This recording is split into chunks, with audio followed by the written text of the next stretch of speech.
MXGP, the podcast.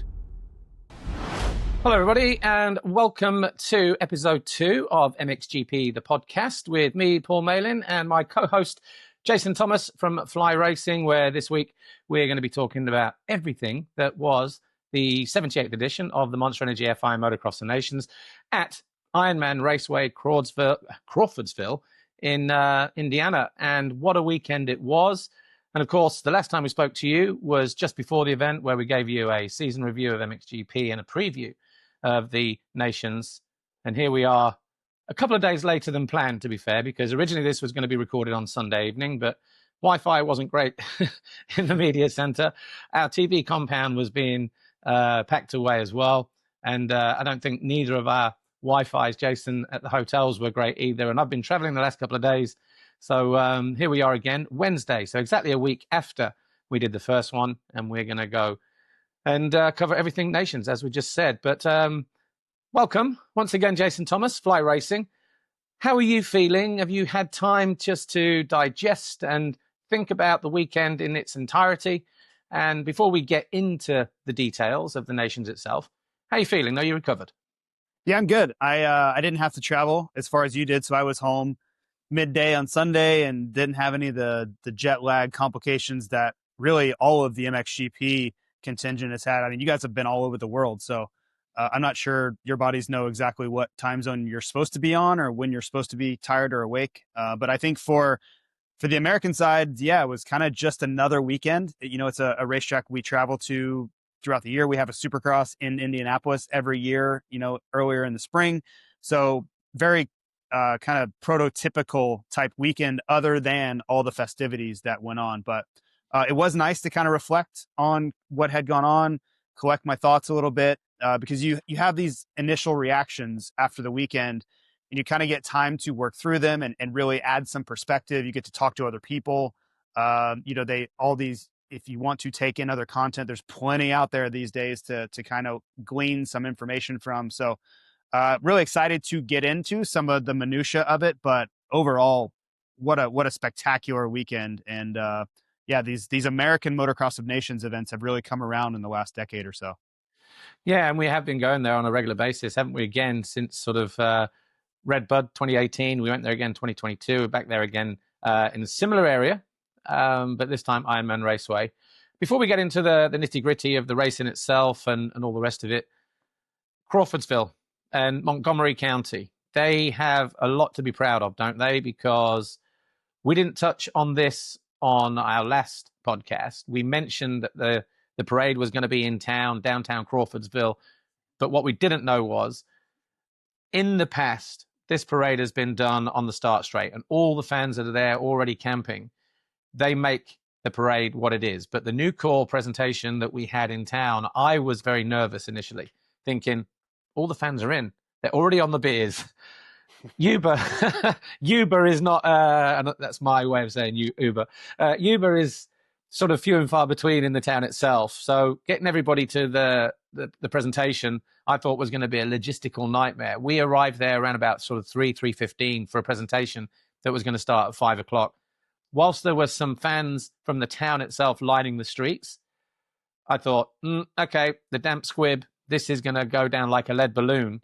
And literally about 45 minutes before we went live on air, I think you were in the vicinity at that point as well. It's almost as if somebody just dropped the fan balloon. Everybody just peeled onto the streets. And it was fairly crazy about sort of half an hour before we went live, where our stage was. The crowds spilled into the streets with their chainless chainsaws and air horns and a little bit of sort of bragging. You know, first I think it was the Americans that jumped in the street. Then the French were, well, if you're going to do it, we're going to do it. Then the Belgish, then the English, and then everybody else kind of piled in to the point where we looked around and there were 3 buildings with snipers and security detail, thinking, they must have been thinking, I mean, what's going on here in sleepy old Crawfordsville? But we needn't have worried. It went down a treat, and it's probably the biggest presentation Riders Parade that we've ever witnessed at a Nations. Yeah, I thought it was really well orchestrated. And to your point, I wasn't sure how that was going to be received because, you know, typically we're on the start straight at whatever particular racetrack is hosting the Motocross of Nations. And to get all of those people, the people that wanted to attend this, which I would assume was everybody camping, they wanted to be a part of this, to get them from the racetrack to downtown Crawfordsville, which is, I don't know, 5K, something like that, to get over there. I wasn't sure how that was going to go. And they had buses, they had what seemed like a plan that worked. And I wasn't there watching how this all this went down. What I do know, arrived. yeah, what I do know is they all ascended on the town somehow, some way. And it really surpassed any expectation that I certainly had. And I would be curious if it didn't surpass any expectations that, Tim Cotter, Mayor Barton, any of the people that were involved in this on a very ground level. I can't imagine they thought it was going to be like that. Maybe they did. Maybe they was like, nope, that's exactly how it's going to be. It felt like it was really over the top by any metric you could have come up with. And it'll be interesting to see if we continue with the racetrack version, or if someone would, other people are watching that going, hey, this is a way to get the local community involved a little bit more. So time will tell where that goes. But I can tell you this particular time was a home run. Yeah, and you just mentioned Mayor Barton there. Obviously, an event of that size, the race itself, but then the Nucor parade presentation just in town. Logistically, you need police, you need security, you need medics, you need the support of the town, the community, the local county, sheriff's department, you name it, the list goes on and on and on and on. On top of that, you've got the AMA, you've got In-Front Motor Racing, you've got all those people behind the scenes. And as you said, like a logistical nightmare, but one that was very, very well choreographed. And yeah, I don't think, like you, I had no clue in terms of how it was going to go down. It went down a treat. It was entertaining. And when you talk about the riders' parades in the past, just the riders on the pickup trucks, just arriving, going around in a circle, dropping off certain riders to have a word with Lisa Leyland at the end of pit lane. We still had that, but we had groups of 3 or 4 teams arriving on trucks that were provided by, was it York Chrysler? York Chrysler, yeah. Yep. Yeah.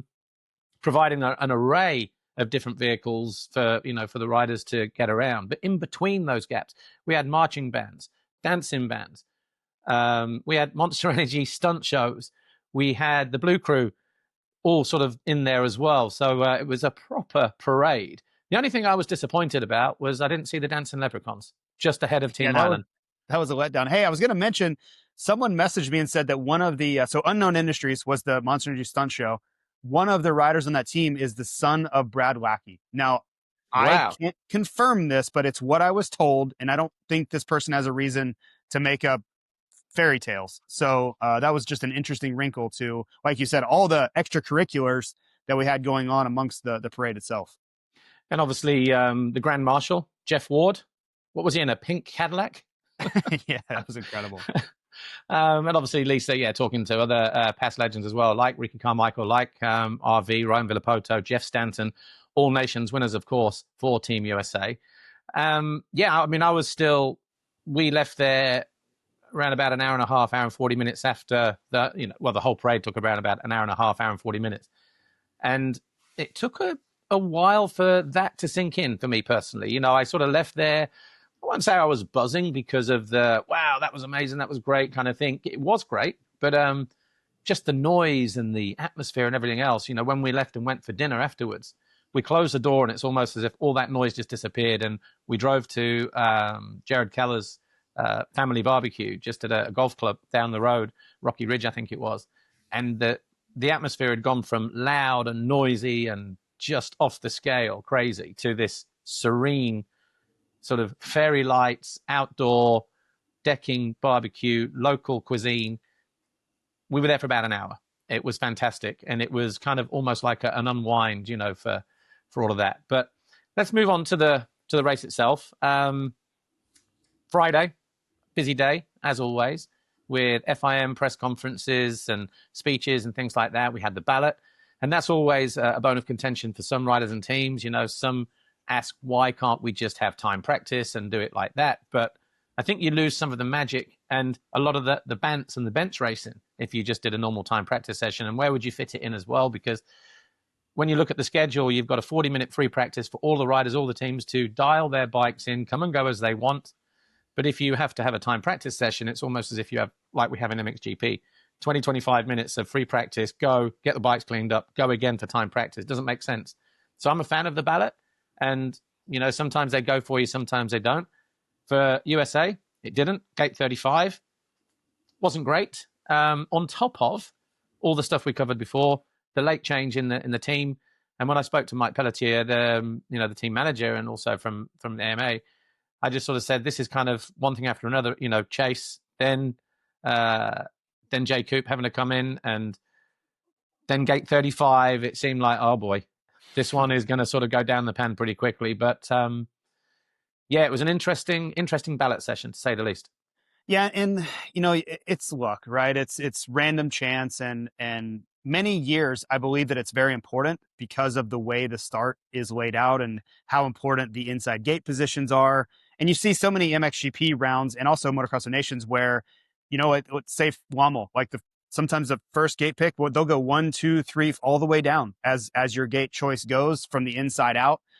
This Ironman start is not set up that way. And so I was, getting asked a lot, and people were really concerned and stressed out about that 35th pick. And I said, I understand it's not ideal, right? And there's nothing to be happy about, but I don't think this is as punitive as you would think it would be. As a normal particular racetrack, yes, it's going to be difficult.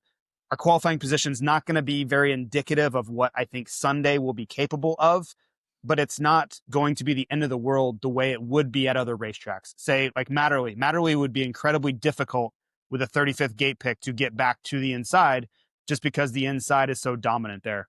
Ironman's not really that. So, and then I think that kind of played out, 5th overall on the day for the Americans on Saturday, not fantastic, but also not terrible. And you had to know that certainly with 5th gate pick, 5 and 25 for each moto on Sunday, things were going to improve. They had to execute, they had to do, hit their marks on Sunday, but I didn't think it was a reason for some of the panic that I saw around the room just because I was so familiar with this Ironman setup. Yeah, and obviously in terms of the qualifying races themselves, obviously MXGP, Jet Lawrence dominated his qualifying race from Ken Roxon of Germany. Roman Febvre was in there of France. He was third. Ruben Fernandez, Tim Geiser, Lucas Kuhn, and Isaac Gifting. Kai Riley was 8th. Tomac was 9. Had a bad start. Got squeezed by Ruben Fernandez, I think. Was it right that maybe some problem with his start device as well? Didn't work, and then got wheel spin, and then got closed as well? Yeah, Tomac just popped immediately when the gate dropped. It just popped loose. So then he's, fighting the clutch all the way down. And it's really hard to battle people acceleration wise if they're locked down and you're fighting the clutch half engaged all the way down. So would he have gotten a good start or not? Probably not. The way Fernandez was over on him immediately, I can't imagine it was going to be a good start anyway. But it really felt like it kind of went from bad to worse for Tomac, at least in that start. Well, obviously, the biggest talking point was Glenn Coldenoff, who was sitting in 7th place. Let's not forget, the Netherlands were a favorite for a podium, possible victory as well, with Glenn, with Kai, and of course, and also with Calvin Verlanderen. No Jeffrey Hurlings, we spoke about that before. But that was a massive blow because obviously it was just coming past your fly hospitality, actually, where you double in and then turn right and jump through the waves. Seen the footage. A lack of yellow flags, I think it's fair to say. A rider had fallen, and I'd been watching up there in practice as well. And actually, on that crest where you jump around, there is a flag point right there, right by the camera tower. So it was surprising that it didn't get picked up, and unfortunately, Glenn Coldenoff was the victim. And we don't know how they would have fared had he have been healthy going into the races, but he wasn't fit to race or declared fit to race on Sunday. And then, of course, as a result of that, the Netherlands, who qualified second with their 2 results from Kai and Calvin Verlanderen, it meant that if you can't line up with 3 riders, you can't really feature in the overall classification. So those guys in the end were just riding for personal pride, it seemed. Yeah, that was a tough blow. Seems like that happens every so often. A team will be kind of eliminated before we even get started. Crashes happen. This was just unfortunate because it really wasn't Glenn's fault. A bike was down. This wasn't a Glenn Coldenoff mistake that relegated the team to irrelevance. This was just a freak accident. And, if any other time the flagger sees it, somebody gets the bike, Glenn's able to respond to it. None of this happened. So it really, the Netherlands was basically a non-starter going in Sunday morning, the rest of the weekend on. And I was in on pit lane for part of the day. and a lot of the Team Netherlands were there. And they were cheering as if nothing, they were cheering for Kai and cheering for Calvin Vlanderen. They knew what the score was going to be, but they were trying to at least stay engaged and cheer for their riders who were doing well. And to Guy de Wolf's credit, he won his individual classification. So it's hard to imagine they wouldn't have been in podium contention had Glenn been able to go. Yeah, exactly.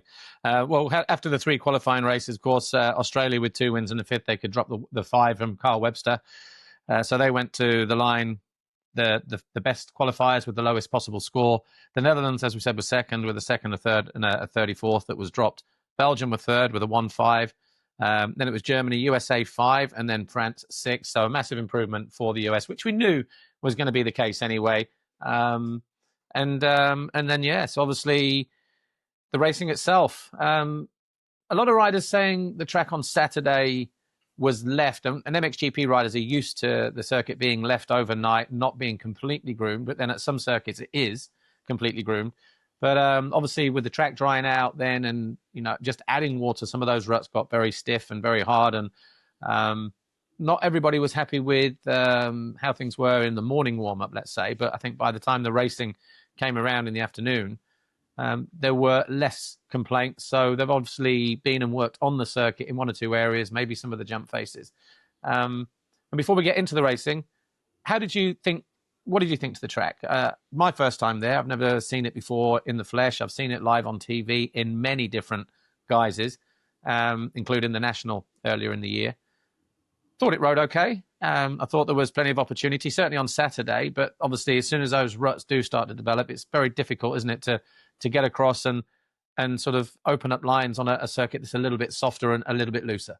Yeah, I think for so many of the American riders, or let's say pro motocross series riders, they're used to the way that Ironman is typically prepared. And it's usually softer. The dirt's more pliable.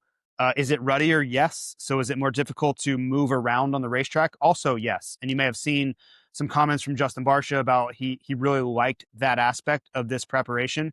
But I think most of the comments I heard were from the contingent that rides this track often. They just were remarking how hard the base was and how slippery it was. And, I think for MXGP riders, they're going scoop tire almost all the time, no matter what the conditions are. For the US, it's been a lot more on the fence, as far as whether they scoop or whether they don't. So those that I think were maybe struggling a little bit with choosing that tire because they needed to for the start, and then a much more slippery, hard-packed Ironman than they were used to. So was it good or bad? That's, not for me to decide. I don't have a strong opinion. But it was significantly different than a typical Ironman preparation. Yeah, and this being motocross, it's not consistent like an asphalt circuit, MotoGP, World Superbike, British Superbike, or whatever, American Superbike. It changes lap after lap. I spoke to Jeremy Seawer on Saturday morning after his free practice, and he said the ground was strange. Having never been there before, he said some circuits, it's real fine sawdust and sand, and then you've got the clay, and then you've got the wood chip, and then you've got slick areas, and the woods was very strange as well, where it was stony and a different kind of terrain as well. So definitely gave the riders a lot to think about, I thought. Yeah, I did. And that GNCC section has been you won't find many riders that love it. It is unique, but it offers some unique challenges as well. The shadows are really difficult to kind of manage. The contrasting light, riders really don't have depth perception. You can't really see the lines or the rocks. So there's a lot of more like feel versus vision going on, which is a little bit unsettling for riders. So I don't know that, that's the second year of that edition. I haven't really talked to any rider that's a big fan of it. Doesn't mean it's going away, but I don't think it's been a very welcome addition to the racetrack. But it does have a lot to offer. Hard pack, the mulch sections, the GNCC section. This track also should be mentioned. From when it was introduced into pro motocross around a decade ago, it's significantly faster than it used to be. That back section that comes all the way back towards the finish line, where it's just one long continuous straightaway with jumps on it, that used to be broken up. There's a lot of switchbacks. It was very slow and methodical. Now it's really fast. So whether you like that or not, that's rider preference, but it is much, much faster than it was even 5 years ago. The track has changed quite a bit in that way. And some riders will say, it's there, ride it. It's the same for everybody. Yep, exactly. Like it or not. that's the nature of it, right? Everybody has to race the same racetrack, and what is great for someone is going to be, not the best setup for someone else. That's a part of racing that won't ever change. Yeah. So Sunday morning, then we had the B final, and always entertaining as ever. But we got to the main races. Race 1, MXGP, MX2.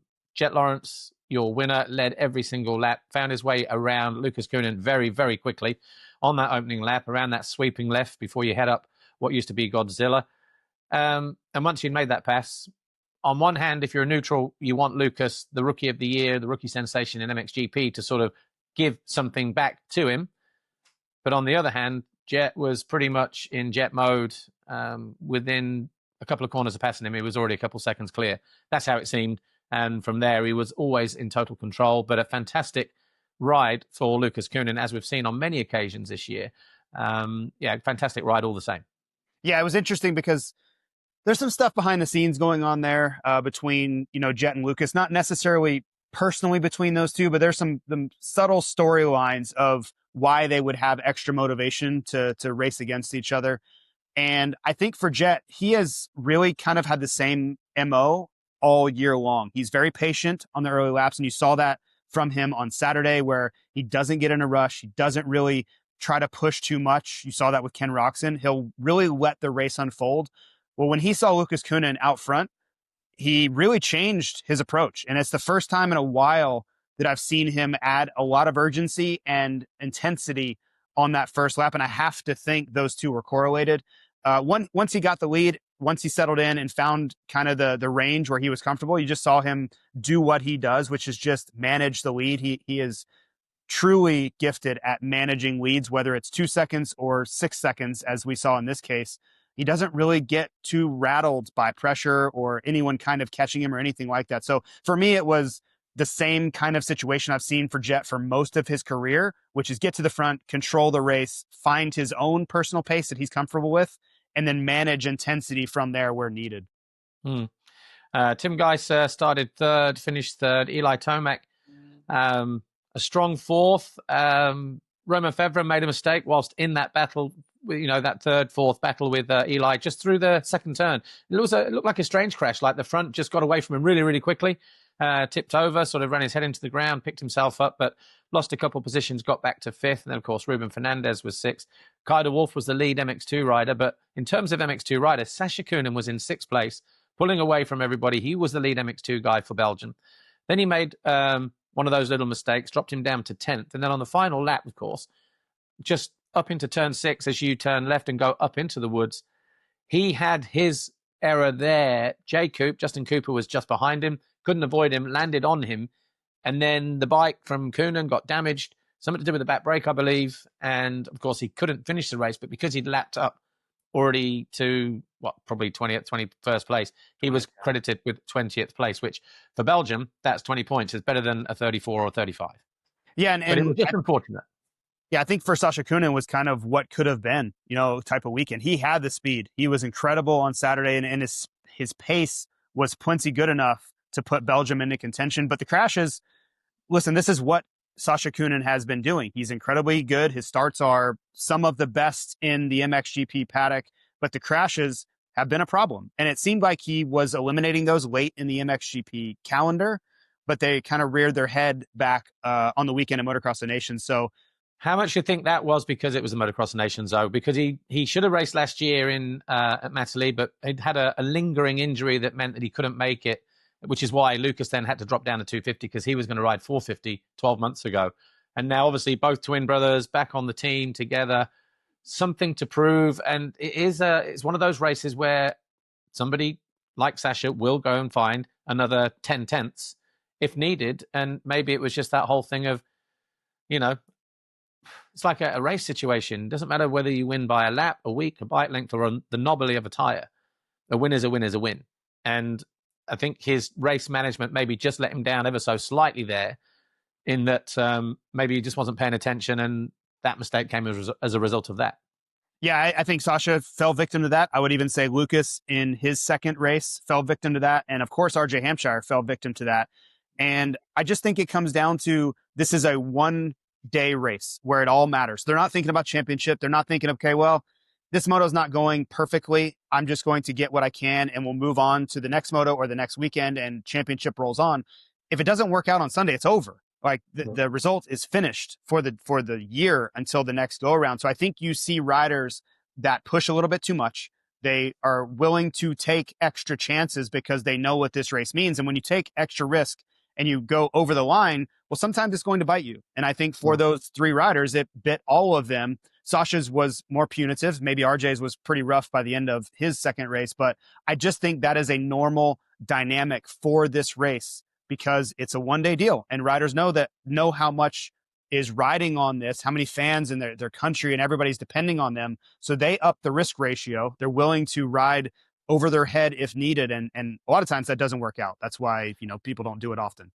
Of course, the downside was before Sasha crashed, Belgium were in pole position. They were leading the nations. But after the race, it was Team USA that had propelled themselves to the front with Eli Tomac finishing 4th, Justin Cooper finishing 10th. So they were on 14 points. France were tied with them with Romain Febvre 5 and Mathis Vaillant 9. And then Australia, they were 3rd, even though Jet Lawrence was victorious. One rider who found the first turn difficult to negotiate, Carl Webster, he fell on the way in during the first race, and obviously in the second race, he fell on the way out. So for him to put in the outstanding ride that he did in race 1 definitely kept Australia in the hunt in 3rd place and just a 2-point margin. Belgium had dropped from 1st to 4th. They were on 22 points, the same as Spain. So it was one of those ones that looked like it was maybe going to be a little bit unpredictable before we reached race 2. Yeah, it was. And, Kyle Webster is probably going to be the kind of underappreciated hero of Team Australia from this event. It didn't go his way. He didn't have a fantastic day by any means, but had he not shown a lot of resilience and gotten up and gotten back in the fight and moved his way forward twice, Australia, they needed those scores. It wasn't, like it was a 14-point differential. Yes. But you throw in some 20-plus number scores for Kyle Webster, which it could have easily gone that way. Very easily could have happened. Then this is a real dogfight, even with the excellence that the other, the 2 Lawrence brothers brought. So, he's not going to get the headlines. Of course, he was up there spraying champagne with them, but I think his efforts went a long way on a really difficult day to bring it home from them, where it really felt like halfway through each race, like, I don't know, this may be blown wide open now because of 2 first-turn crashes. And in the end, he was able to mitigate that. And really, he didn't finish that far behind the likes of Justin Cooper or Mathis Vaillant. Like, he was right behind those guys, even with the first-turn crash.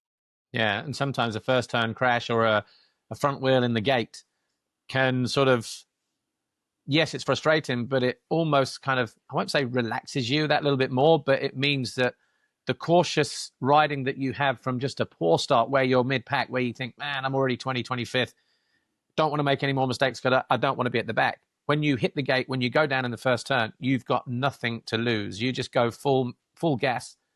You make passes, and that's exactly what he did. And it was one of those championship winning performances. Well, 2 of them, wasn't it? Because he had similar scores in race 2. Speaking of which, race 2, Hunter Lawrence, it was the MX2 and Open category.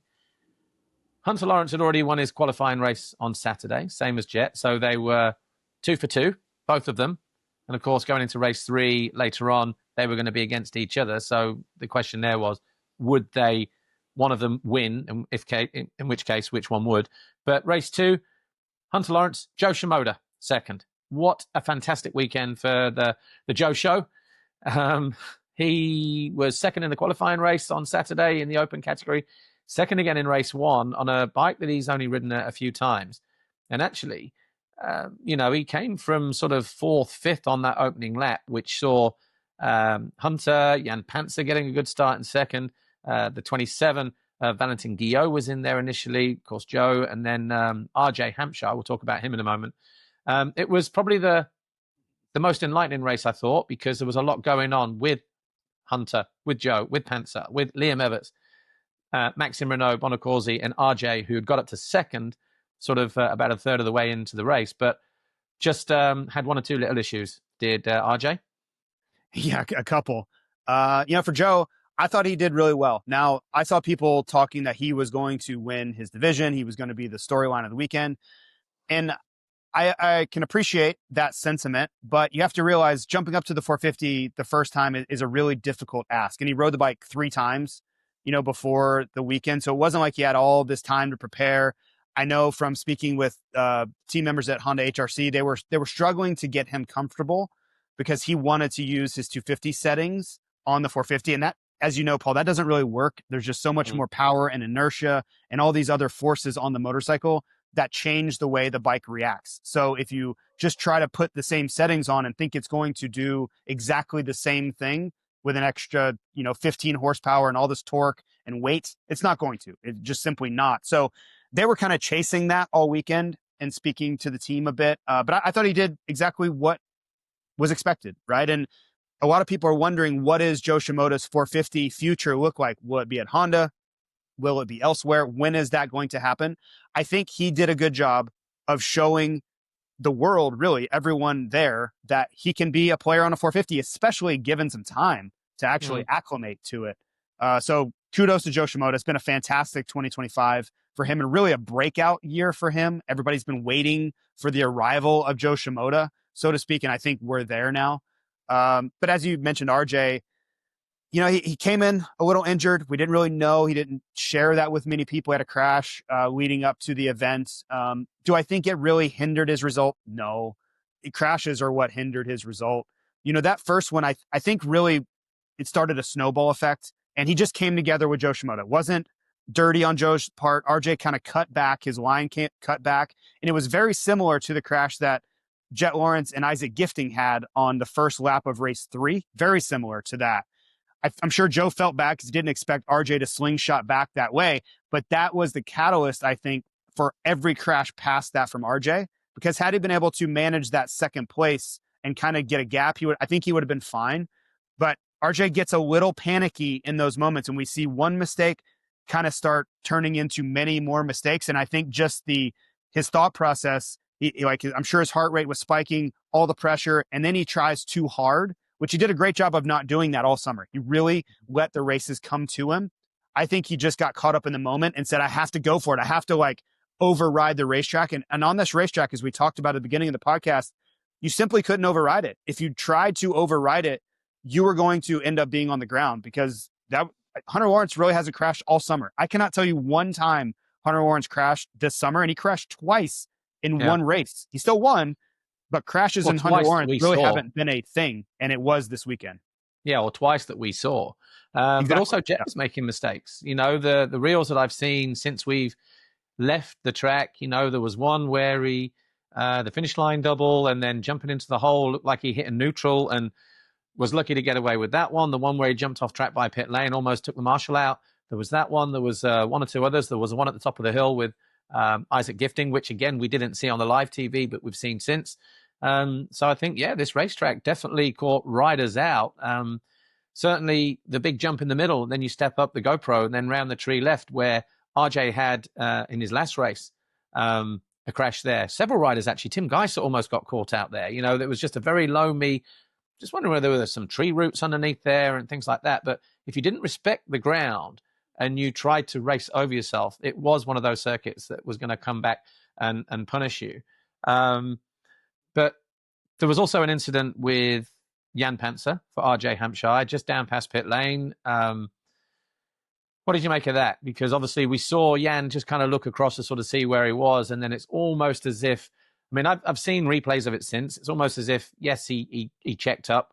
But at the same time, when you're the rider behind, isn't that your responsibility to try and second guess what's going to happen as well? And yeah, you're in the heat of battle. There was another line to the outside that could have swept and come back across, but they both eventually went for the same rut. And while it wasn't great what Jan Panzer did, I think, in the end, I think it was maybe 50-50 because of the fact that maybe the speed in which RJ came into that turn just caught him out as well. Yeah, I didn't love it. I didn't love it in the moment. Was it incredibly dirty or anything like that? No, it wasn't way over the line or anything like that. I don't love it when you kind of start playing this cat and mouse game. You're looking over, then waiting, trying to anticipate. And I didn't love that aspect of it. I always believe this race, it's a little bit too big of a race for that type of stuff. It just means too much to be playing those games. Now, if you're in the fight for the championship, like if it would have been Fevre or it had been the Belgians were in it or one of the Australians, I would have said, man, this race means too much. Like they're going to do anything it takes. I just felt for Panzer, he knows they're probably not on par with Team USA this particular weekend. That's where I really was like, I don't know that that's really the time or place for a move like that. Having watched it several times, RJ has responsibility also to anticipate what Panzer is going to do. And I think he thought Panzer was going to go. And then when Panzer checked up, he just ran into the back of him.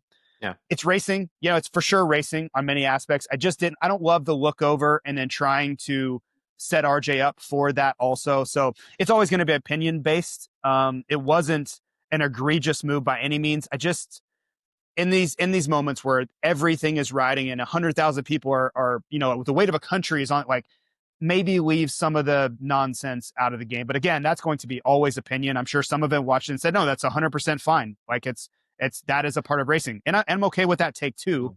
I always feel in these huge moments, maybe just try to keep it in between the lines a little bit.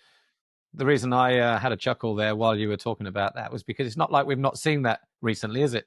Australia, we saw Kai and Simon, and we saw obviously SMX with Joe and Hayden. Is that something that seems to be creeping in a little bit more? That type of, I mean, stuff? Those moves that you mentioned were way, way worse than what Panzer did, right? Like Panzer, I'm splitting hairs on whether it was anything or not. It just felt like a little bit premeditated with Panzer. Those moves were, for me, like way too much. I get it. They're going for championships and there's, $1 million or $500,000 or however you want to phrase it on the line. So I can understand the willingness to go that far. I don't know, like, if you went back 30 years ago, 40 years ago, the 90s, this was commonplace. The 80s, those guys would hit each other as hard as they possibly could for $100. Yeah. Like they didn't care at all, right? So maybe it's just a sign of the times that we view that stuff as maybe we're getting a little bit soft on that front. We definitely are. Yeah. You hear, if you talk to racers, and I watched it, right? I grew up a student of the sport as you did, and I would have been watching in your prime era too. That was nothing. You tell a guy like Bob Hanna or Jeff Stanton that was over the line and they would laugh. We'd have to turn the podcast off because they'd be laughing so hard at us. Well, talking of Slovenia, though, obviously Tim Geiser third in race 1, Jan Panzer third in race 2. They finished 7th overall last year. They were trying to better what was their best ever finish in a Motocross of Nations, a nation of 2 million people with not that many riders. Let's be fair. I don't know if it's even close to being their number one sport. I doubt it, because we don't have that many riders coming through. Yeah, they were able to assemble a team, and they have done over recent years. But going into sort of, when you look at Australia after that second race, they were all of a sudden with all 4 races counting, all 4 scores counting. They'd moved to the top on 30. USA were just 1 point behind on 31. And that was with, so Australia 2 wins, a 13th and a 15th from Carl Webster having to come through traffic. And the 13th, of course, in race 2. USA, they were now on 31 with a 4th from Eli, RJ a 7, and then J Coop with 2 10s. France were on 33, and then Belgium had just started to lose a little bit of ground because obviously Sasha had an issue in both his races, 20th and 21st position. And we were really looking at 3 big nations again, weren't we, in terms of disputing the overall, Australia, USA, and France. The question was, which order would they sort of finish? And when you look at sort of Slovenia, Slovenia were sort of in 9th place after, or 8th place after 2 races.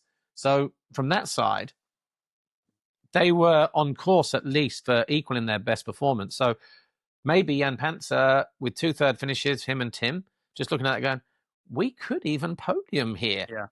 Yeah. So doing his bit in that respect. I don't know. Yeah. No, it should be said, Jan Panzer rode, as Tim Geiser said, the race of his life. I saw a quote from him about Jan. So credit to him for riding so well. And again, I'm not saying this was out of bounds by any means. I just, in the moment, I didn't love it so much. Of course, I'm showing my bias, right? I was cheering for Team USA, so that's a huge factor in my opinion here. But credit to Team Slovenia. I kind of had them maybe finding a way into the top 10 because I just wasn't sure what Peklaj was going to do. And I also didn't expect Panzer to be running in the top 3. Like that should be mentioned in there as well. Geiser's a known quantity. We knew he would be near the front, but I thought the rest of the team, congratulations to them. 2 million people, and to be in the top 5 in this event is saying something. Yeah. Race 3, Hunter Lawrence went and had a perfect weekend. Won his quali race, won his first race, won the last race. And of course, with Jet having his issues, crashing out on the opening lap from sort of 4th, 5th. We mentioned it before with Isaac Gifting at the top. We didn't see it. Our camera didn't pick it up at the top, but we definitely knew before the end of the lap that there was a gap between sort of the first 2 or 3 riders and then that next run of competitors where Jet should have been. And I think he showed up on our live time and scoring and around about 16th at the individual split. So for him to get back to 3rd, not straightforward, but also didn't come with out a few mistakes either, did it? Because once he got into that 3rd place, trying to close down Eli Tomac, we saw him pushing the boundaries 1 or 2 times, and then there was probably one where we just thought, okay, that's a warning sign. And then, he kind of just backed it off then, knowing that HJ was ahead in the front, and, 1-3 was going to be enough to lift the Chamberlain Trophy. But 2 crucial things happened in that last race, I think, was Eli Tomac when he got to 4th, and the 2nd, 3rd place podium concertina between France and America, the USA. And it wasn't until the last 2 laps where Isaac Gifting found his way past Maxime Renault. And even though the USA and France tied, that 2nd place from Eli was what clinched it for the USA to get them the silver medal. Yeah, there was a lot there. And speaking on Jet, it was probably the messiest first lap from him that I've seen in pro motocross, maybe ever. I've seen it in Monster Energy Supercross. I've seen it in some of the playoff rounds. St. Louis comes to mind. But usually in pro motocross, his first lap, he's really cautious and doesn't put himself into a position like that because he had the whole shot. He had the whole shot on the start.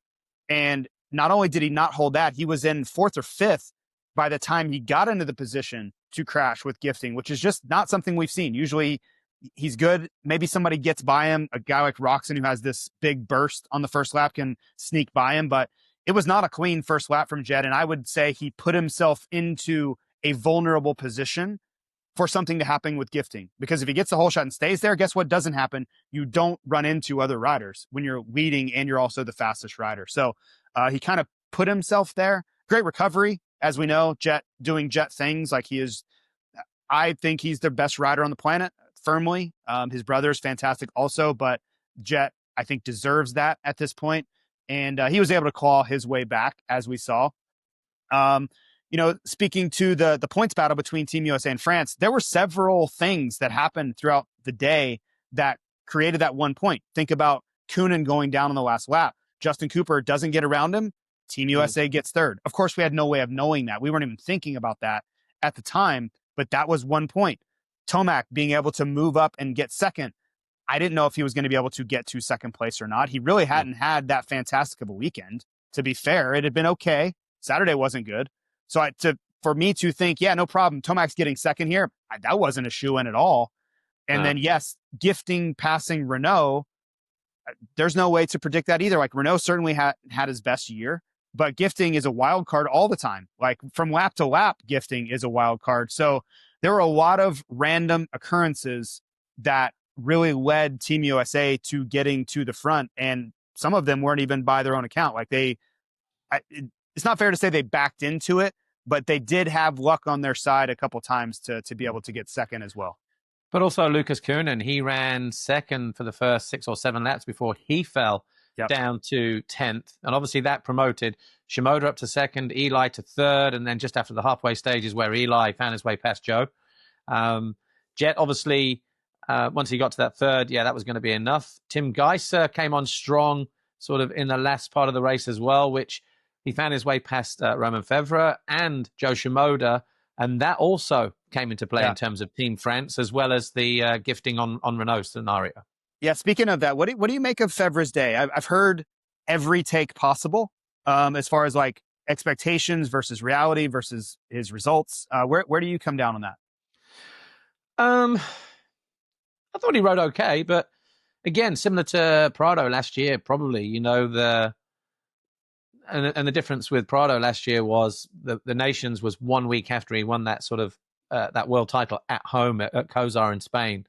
And so the hangover, and it's not an alcoholic hangover, it was just the hangover of the season just coming to an end, winning, the emotion, the weight of expectation lifted, going back to back in MXGP, all of those things.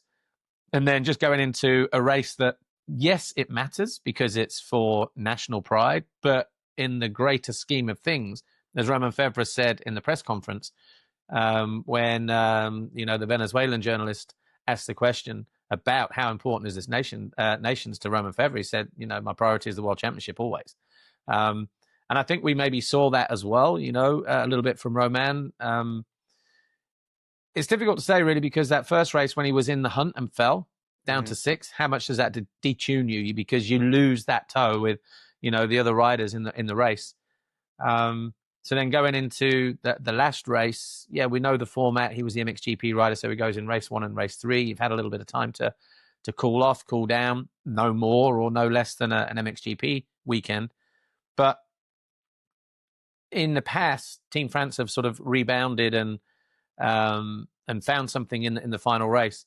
As much as I like Maxime Renault, I don't think he had his best weekend either. And maybe some of that was reflected in the way that then the team performed as well. But one rider who was very good, I thought, was Mathis Valin. He won the RC award, the Ricky Carmichael sort of award for the best young rider. He was very solid. He was very consistent. And obviously his performances, Mathis Valin, he got a 9th and a 14th, but it's his 9th that secured the third step of the podium, or helped France get that podium in what was his first Nations. And when you've got an event of this magnitude and you're coming into the first time and everybody in Europe wants to be in the USA at some stage, to go there, to hold yourself accountable, to put yourself in the shop window potentially for the future, it's not easy. And that comes with a lot of pressure, a lot of expectation on yourself. And I thought he dealt with it admirably. And, but I just think from Roman Febvre's side, I think, the last race, he didn't make a great start and he was never really in the mix after that. And I think just, get on a flight. If we make a podium, great. We're not going to beat Australia. But if you're in the fight for that win, then maybe we would have seen a more feisty Roman Febvre in that last race. I'm kind of where you are. I thought it was okay. I heard someone, I think Steve Mathis said he was really impressed by Febvre. And I was kind of like, well, listen, you're talking about the current world champion. And, he's been in the fight with Lucas Koenen. Koenen seemed to have more pace throughout the weekend than Roman did and was able to kind of ride away from him at times. So to me, it was a little underwhelming, but that only speaks to what I know Roman Febvre is capable of, if that makes sense. If I didn't think Febvre was capable of being at the front, I wouldn't say it was underwhelming because I wouldn't have such high expectations. So that hangover, what you're talking about, the ability to kind of summon your best self and get all of your energy up and enthusiasm, I do think there was something to that where he's just, he's considering it job done on the season and I'm going to go try. I'm going to try. But the emphasis that I've put on every world championship round to accomplish this next world championship, the first in a decade, that's a hard thing to conjure up or manufacture artificially. We've seen it time after time. These people who have these brutally tough championships that they pull out, it's really hard for them to find that form again straight away. If the race had been a month away and he had time to really digest everything, kind of get himself back up, find some momentum and a kind of reason for being out there again, I think we may have seen a little bit, but that's a very, I think, common thing right after a championship is for an average performance. Not terrible, just kind of an average performance out of him. But I do love your point about Valin. I thought that is, when I was watching him, other people didn't really know a lot. I'm like, this is a superstar in the making. Like he is going to, I think, be a championship contender sooner than later. Now he's up against some really good guys. Of course, we know in 2026 in MX2 class, but I think he proved that he can be that guy. Going out and beating Justin Cooper straight up on a track that Justin Cooper knows really well, pulling away from Justin Cooper, that's not nothing. I'm telling you, that's not nothing. For a young kid, first time ever racing in America to do that, I thought spoke volumes. And there was a lot to talk about, right? We're dissecting all of these aspects of it. I thought Matisse Vaillant was one of the brightest spots of anyone. And I'm saying that with a 9-14 score. I truly think he was one of the brightest spots of the weekend. Yeah, him and Joe on the 450. Very, very. What's the word? Yeah, I mean, I guess we're just both complimentary towards both of their performances. We mentioned the rough weekend for RJ. Obviously, wasn't great in the last race. Again, just bad start, wrong place, wrong time. The first fall. Again, I saw a really strange crash. You know, we saw him fall at the top of the hill out of that left, and that one, you know, sort of detuned him a little bit. But then there was another one I saw online where he kind of massively got offline and collided with the padding around the camera tower. Is that the one that kind of finished him off, where we didn't see that during the live, but is that the one that resulted in him coming into pit lane in the last race? Yeah, that was the final one. There was another huge one right before that. I'll actually send it to you after we get offline here, but it's out there. It's floating around the interwebs. He's coming down a hill and goes over the front, and the front just buries him. He gets up from that, and he told the story last night. Shout out to Pulp MX. He told the story where he saw a Honda down ahead of him. He thought it might have been Jet. So he's like, I got to get up. I got to go, because otherwise he probably would have called it a moto right then. Takes off again, and that's where you see him go into that camera barrier after that, because he's desperately trying to make up positions in some sort of outside hope that Team Australia had DNF'd that final race 3. So he crashed 7 times throughout the weekend. And had this been 2023 RJ, I would have said, yeah, that sounds about right. That doesn't shock me. But really, he had gotten away from that type of form and that type of kind of carelessness in his riding. But again, we talked about it before. I just think it's this moment, it's this race, and the pressure of being on home soil. I think it will do that to some people. Some great racing though. Obviously, Australia came away 14 points clear, 19 for them.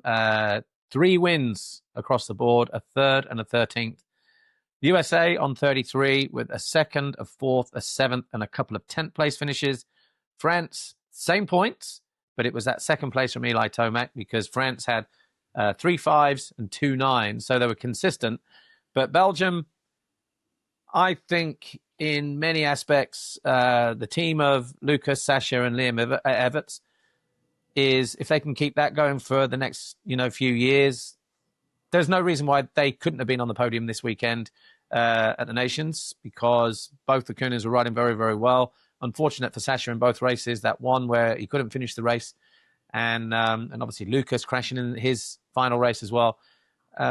You iron out those mistakes and you bring a little bit of consistency. And of course, you got Liam on a 450 for the first time, and he hasn't had the best second half of the season. I think some of that is just down to confidence, but we know he's very capable. He's very accomplished. He's a Grand Prix winner.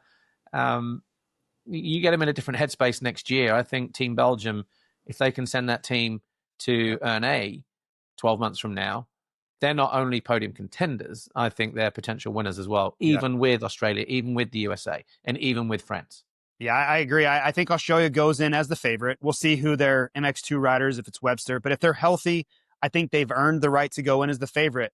We'll see what the French bring. You never really know. But on French soil, they're going to be great. You just don't know what that team is going to consist of. Are they healthy?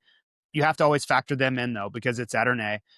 I'm with you on Belgium. I think Belgium, if they're healthy and they continue to progress the way they have been, they're going to be in the fight for the next 2 years, at least. You think about what sets up in Assen in 2027. They're going to be fantastic in the sand at Assen. I don't have Team USA really competing seriously for the win again until 2028, because I think we're coming back to the US in 2028. I think the next 2 years will be between, we'll see what the Netherlands can put together. They should be great.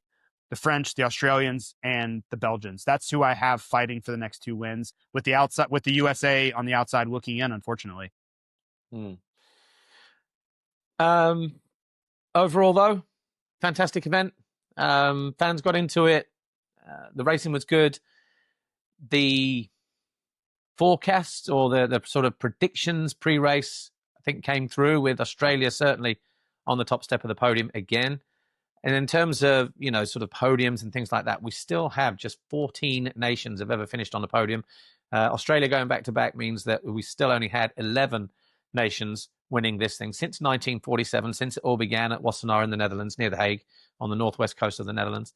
But for the USA, who were second overall, 35 podiums now, 9 times as a second place finisher. France, 25 podiums, but Australia, 2 wins and only 5 podiums. That's, their podium rate, their win rate is rising every year, isn't it? As long as they've got these guys on board. Yeah, they're going to add to that. There's some other riders. The Lawrences seem like a mortal lock to be on that team as long as they're healthy for the next several years. Cade Manier, we'll see if Kyle Webster remains, but there are some young Australians that could add some horsepower. Cade Manier's trajectory seems to be incredibly high at the moment. So I think this race sets up for the broadest range of potential winners that we've had in a very long time because of the youth that is coming through. The Coonans, the Lawrences have arrived, but there's a lot of young riders. They're about to explode on this stage. Matisse Villan. And we're not even talking about really any of the MX riders. I think the Riceless brothers have a chance to get that team into the top 10 very soon. There's a lot coming in future years for Motocross of Nations, and all of these programs, whether it's SMX Next or EMX, they're cultivating talent that we are starting to show up in the biggest ways. And obviously, once again, a big shout out to everybody at Crawfordsville in making it happen. And it was a fantastic weekend. The season sort of, the big race coming to an end, obviously closing the curtains on a season, both sides of the Atlantic, all over the world. And it just seemed to be getting bigger and bigger, doesn't it, this Motocross of Nations event? And this one didn't disappoint either. Yeah, I mean, this was an A+ event. It's pretty hot. It's one of the hottest Motocross of Nations that I've can remember. Maybe I don't remember if Budds Creek was warmer than this, but really warm Motocross of Nations when we've had anything in the recent history being pretty cold Motocross of Nations. So that was a big change. But again, to your point, the execution side on the organization of everything that went on, I thought highest marks possible. They really did a great job. Yeah. And so what's next for you then? Obviously, no indoor, no outdoor. You're just back to fly business for the next foreseeable. I think the next race I'll come visit you in Paris Supercross, and come steal some of your airtime there. But just try to regroup. I think that's the name of the game for most of the industry, is just try to attend to other aspects of their life that get neglected throughout such a long campaign. We're 8, 9, 10 months when you figure the international races for MXGP side, Supercross, Motocross, SMX for the American side. It's just this deep breath that I think everybody kind of needs in the moment, and get ready to do it all over again next year. Yeah, Paris in mid-November, around the 14th, 15th, I believe it is, that weekend. That's also my last broadcast before we shut the doors for the winter. And it's been a fantastic season on both sides of the Atlantic in terms of, your Supercross season and outdoors, obviously MX2, MXGP as well. And rounding out with that biggest event on the calendar, the Monster Energy FIM Motocross of Nations. Well, that's it. That's a wrap. MXGP will be back next year. Of course it will. This podcast will probably be back next year after these 2 pilots, if we want to call them pilots. So from me, Paul Malin, JT, thanks for being a part of this. Thanks for all your help and co-coms throughout the season when you did come to some of those World Championship races. And at the moment, I'm thinking of maybe jump on a plane, heading out to A1 just to have a sneaky look. Yeah. Just to continue with all the good weather. But we'll have a look and things like that. But at the moment, we're probably 60-40 on maybe heading out there just to sort of see. Because I think that's also going to be fascinating. Riders on different bikes, different teams. It's just going to be one of those, isn't it, where there's going to be a lot of talking points, a lot of backstories, understories, undertones, and things like that. So I think I might jump on a plane, head back across the Atlantic for a little bit of that. I think you're going to see the Coonan brothers at that race as well. Not breaking news. I'm not breaking news here. It's not my place to say, but don't be super shocked if you see the Coonan brothers at A1 as well. Racing. Yeah. Well, that would be fascinating all by itself. Anyway, JT, we're out of time. Well, we're not out of time. We're just calling time. It's been a pleasure as always. Enjoy the next few weeks. I'll see you in Paris. But thanks to everybody that's been watching us on MXGP-TV. Paris Supercross will be live on MXGP-TV as well in November. And I'll be there. Jason will be there. And a host of other riders as well. More details on that nearer the time. But yeah, that's a wrap. Thanks for watching. And we'll see you in 2026 at a racetrack soon. Over and out. See you then. Bye for now. MXGP, the podcast.